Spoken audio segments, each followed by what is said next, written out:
G'day punters, welcome to another big edition of Greyhound Gold. My name's Brett Honey and joining me, out of the blue, James Broadhurst. He's back and for 4 weeks I hear, James. Yeah, got the call up shorty unavailable. So I'm in and hopefully I can make the most of the opportunity, Brett. Yes. We'll see how we go. My tipping down at Mandurah, I have to say, since we've switched over, no Cannington, has left a little bit to be desired. There's but I a feel like for this in the same yeah, boat. I feel like I'm starting to get the hang of it though. Fair enough. Maybe hopefully you all are as well out there as well. Maybe we need to get a bit of Northam into the that's not a bad idea. Yeah. Northam. I like Northam now. I'm fully converted. But this weekend, we've got a big weekend of greyhound racing. We have the final of the Paradise Street, paying homage to one of the greats who have ever graced the track in WA. I was reading up on Paradise Street today. Yes. 3 WA distance championships and a Group 1 Galaxy. That's a pretty good resume there, and we pay homage to Paradise Street this Saturday night with running of the Group 3 final. One of the best stayers we've ever produced in this state. Hey, will one of these stayers in this race go on to be as good as her? Who knows? Well, we'll find that out. But before we get stuck into what's ahead for this week, we'll go back to our run of the week. And speaking of, this was one of the heats of the Paradise Street, and it was Sage Tennille track record. This was a superb performance. The race begins with Speed Freak, beginning well from box 1 and initially leads to that first bend. Sage Tennille outmusters that greyhound around the bend, took over heading into the back straight, and it was really all over from there. We saw the likes of Window Shopper and 90 Mile Rose make ground behind those two who were out in front, but up the back straight it was Sage Tennille in front, skipped about 3 or 4 away from Speed Freak, who was battling away. Window Shopper and 90 Mile Rose continued to make ground, turning for home. It is all about times and margins from here. Sage Tennille powering to the line. This was really a superb performance. Window Shopper actually got the better of 90 Mile Rose and Speed Freak late. 90 Mile Rose doing enough to finish third, but they were a long way away from Sage Tennille, who was out in front doing her thing. 14.19, 25.05, 11.83, JB 36.87. This track hasn't been in operation for 12 months, but we know enough now. That's a very fast time. This is a very fast girl we got in our hands, and when she gets on the arm, there's probably not one in the final that can catch her. The question is, can she find the arm? Can she find the arm? Yeah, well, what a run that was. Well, wasn't it, Brett? Look, hasn't won a lot of late, has she? I mean, since she won that national sprint championship last year, wins have been few and far between. I know she won over this track and distance about a month or so ago. This is different, right? This feels is against the field. Yeah, this feels like a comeback. Sure. This feels like a comeback, okay. and possibly a momentum changer for this dog. You know, we're going to see a second era for Sage Tennille now. What I know is it's a superb training performance from Cody Charles. As Greyhound, definitely, I think it's no secret she struggled for a bit of confidence, but he's got those box manners back, which is really important, and if she has that going forward, particularly over these kind of distances, it'd be interesting to see if she went back up to that 7:21 at Northern. Could she go the national sprint one year, the national distance the next? That is the plan, apparently. Well, there we go. There's a bit of history potentially on the cards. That would be something if she's able to do that. Hey, also got to mention Bezecchi as well. Very good performance. Very good performance in the final of the Nambup Cup, and what a dog this is going to be.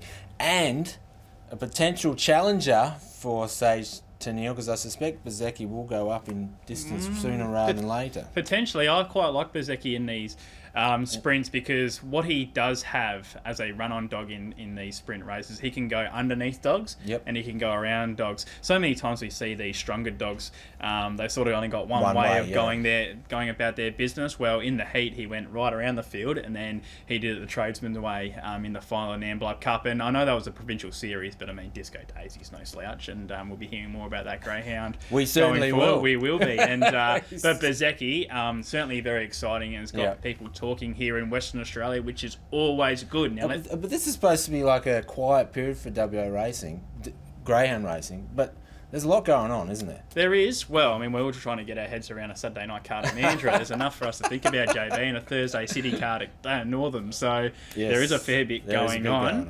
Let's turn our attention to backing winners. What have you got for us Friday night, Mandurah? Friday night, I'm going with Sunset Hornet, race 5, number 2. This is a heat of the winter sprint down there. 4 of those heats down there on Friday night. Hey, look, this dog just racing absolutely superbly at the moment. 488, 400, doesn't matter.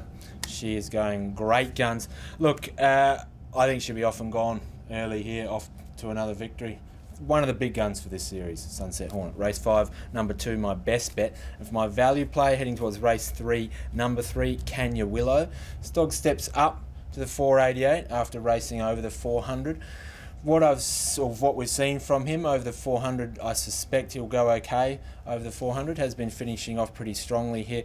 Look, always a bit of a risk, obviously. First look at the distance, but might find himself in the lead here in this race, given that he's coming from the 400s and has shown a bit of early speed here. And if that's the case, I'd be interested to see what he does with it, because that's going to be an unusual position for him, normally coming from behind over the shorter distance. Interested to see what he does over the 488 in this race. So he's my value play. Race 3, number 3, Kanya Willow, Mandurah, Friday night. Selections and speed maps with James and Broadhurst, my best bet. and the trainer said he's been trying. Yeah. No, I'm kidding. There we go. We're going to get talking about your podcast. Yes, some controversy there on Monday night, but that's okay. My best bet, race 8, number 1, Sunset Mirage.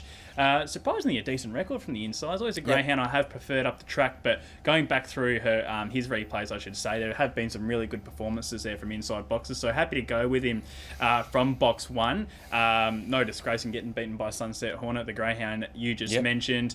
Look, I just think from the inside, he's got very good muster, and over 400 metres, he's one of the stronger dogs to the line. So I think he's racing really well. Sunset Mirage, he's getting away from those city free-for-allers and things like that. From box 1, if he can just step okay, I think he can muster up. Some big name dogs in that race, isn't there? But from the pole, there's a lot happening up the track that I'm not too sure about where they're going to get to. So I'm just going to go who I perceive to be the best drawn runner. And over this distance, he is very, very effective and very fast. So race 8, number 1, Sunset Mirage. For a bit of value, race 6, number 8, a little bit twisted. Value's probably not quite the worst, around $4.80 I saw with Tab Touch JB. But I really wanted to put this greyhound in. I think he is boxed superbly here. He's a very wide runner. His times have only been okay when you look at him on paper, but he has been dealing with a few inside draws, and by the time he works his way to that outside fence, he's giving up 3, 4, 5 lengths to whoever's in front. So I think he can begin well here. The dogs in 5, 6, 7 I don't think are going to worry him at all early. So I think he's going to get room to zoom, and when he does that, a little bit twisted, he is very, very effective. He's got every chance to show his best, and I think his best is good enough to win this race. He's one of those dogs that just intrigues me because he's got such a good record of getting on the podium in 400s, but doesn't win. Probably doesn't win as many as he should. He's reasonably strong to the line, but when he has got a dog outside him, he won't really get to full speed until that dog's out of the way, whether it's behind him or in front of him. So he cost himself a lot of races with his pattern, but I don't think that's as much of an issue on Friday night. All right, there we go. Good stuff. There we go. Cannington Mandurah Saturday, I should say. Come on, mate. We've been a month in. Month in Saturday night. Look, I'm heading towards, for my best bet, race 7, number 6, My Anarchy Boy. Got back into the winner's circle last week. Welcome return. Good performance. To the winner's circle. Good performance. Not back to quite his best yet, but on his way. I think he does come up a pretty hot field in this race, but I think he's drawn to get a good ride here. You're going to say, James, he's out of box 6. What are you talking about? Got a vacant box on the inside. Box 4 is Hurricane Taylor, which will begin and potentially might clear a path for him. And then on his outside, I know there's a dog you like, Disco Daisy in box 7. Disco Daisy's not going to go hard left. She's going to, if anything, go wide. So this is set up beautifully, I think, for Meineke Boy to come in front of us for Meineke Boy. No worries. Absolutely. It's all going to open up. And if he does happen to get the rail, which is where he wants to be, and he's up near them, look out, because he will steam home. Difficult race, that one, but I really like Meineke Boy there. Race 7, number 6. You don't, I know, and we're going to find out why. I don't dislike Meineke Boy, but I've got a different view on that selection. race. Yes. Okay. My value bet, I'm heading towards the feature race, the Paradise Street Trophy. Race 6, number 6. I am going for Sage to Kneel. I will be interested to see what price she does come up as. I know the $3 something. Well, I think that's value, isn't it? Okay, borderline. If you think borderline it's value. If you think it, I think this is a difficult race to pick. It is. She's one of many that can win this one. Obviously, she repeats the track record performance, game, set, and match, isn't it? Correct. Is she likely to do that? Not sure. I'm backing her in. I like her talent, and she's on the top of my mind because I spoke to Cody Charles about the dog yesterday. So yeah, I'm on board to say train. Fair enough. Yeah. I'll give you a tip if she's leading, $3 something will look Very good. JB. And if not, yeah, maybe not. Fair enough. So here we go. Race 6, number 6, Paradise Street Trophy, Saturday night. How about you, Brett? We're going head to head here, aren't we? Yeah, not yet. Okay. I do have something you might like. Race 5, number 3, Emerald Guard. Yep. This dog's flying, winning from different boxes, which I quite like. Has box 3 here. Weston Odie in box 1 has early speed, wants to get up the track. I think once he does that, they'll provide room to Emerald Guard, and this dog's capable of running some serious times. And yeah, it is a greyhound that, once finding the fence, good luck holding it off. So race 5 at number 3, Emerald Guard, was around $3.40 with Tap Touch. Sequence of wins, and Morgan Turner's is doing a great job with this dog. And unfortunately, I'm jumping on board now, so that's a weight said, Emerald well, Guard thank you very much. Hasn't had to carry too much in the career so far, but that's okay. I'm confident Emerald Guard can get the cash Good enough on to Saturday overcome night. that. My value bet, race 7, number 7, Here we Disco go. Daisy. The horns are locked. Yes, well, no shame in getting run down by Bezecchi, and she did have to do some work to find the front. She's much more effective when she has room to operate. She wasn't afforded that in the first 50 metres last week.